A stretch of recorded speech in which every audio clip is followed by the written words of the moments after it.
Ramakrishna Saradha mission. அடுத்தது சாதன் பிராணம், பிரகராஜிகா சாதன் பிராணம். அவளும் ஒரு ட்ரஸ்டி மெம்பர், அவரையும் வருக என்று வரவேற்கின்றேன். தியாகனிஷ்ட பிராணம், தியாகனிஷ்ட பிராணம்.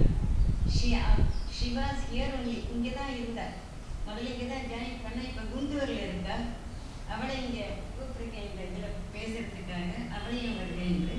அடுத்ததாக இங்கே ரிட்ரீட் என்ற பெயரில் இங்கே வந்து எல்லோரும் இப்போ இருக்கும் எல்லா சகோதரிகளையும் வருக வருக என்று வரவேற்கின்றேன். ரிட்ரீட் என்று சொன்னால் தனிமையில் அன்றாட அலுவல்கள் தொல்லைகள் அவைகளிலிருந்து விலகி தனிமையை நாடி மௌனமாக இறை சிந்தனை செய்வது என்று அர்த்தம். இதுதான் கான்செப்ட். ஆனால் இங்கே நாங்கள் தனிமையாக கும்பலாக இருக்கின்றோம். தற்கால ரிட்ரீட் ப்ரோக்ராம் இம்மாதிரி தான் நடக்கின்றது. ரிட்ரீட் ஏன் தேவை?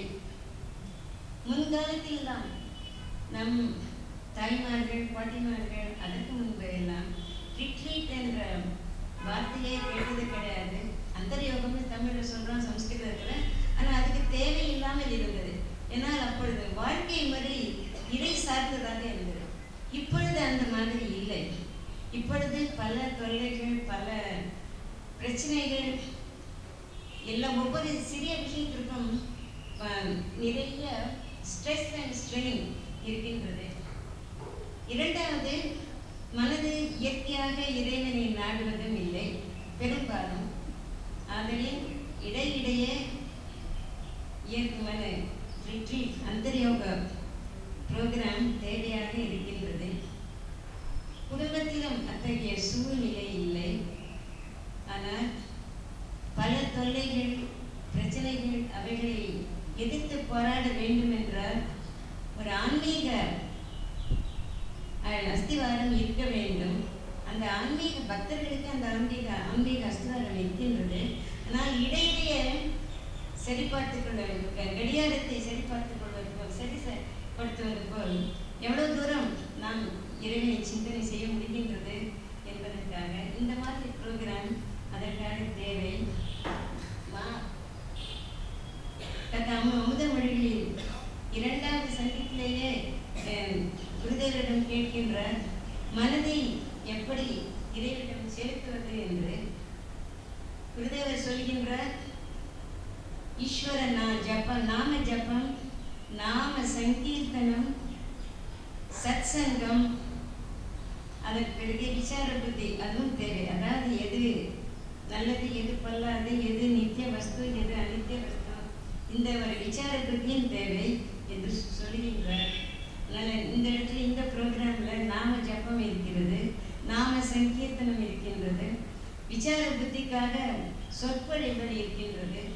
ஸோ மனதை ஓரளவுக்கு ஈஸ்வரனிடத்தில் செலுத்துவதற்காக, இறை சிந்தனையில் செலுத்துவதற்காக நாம் இங்கே கூடியிருக்கின்றோம்.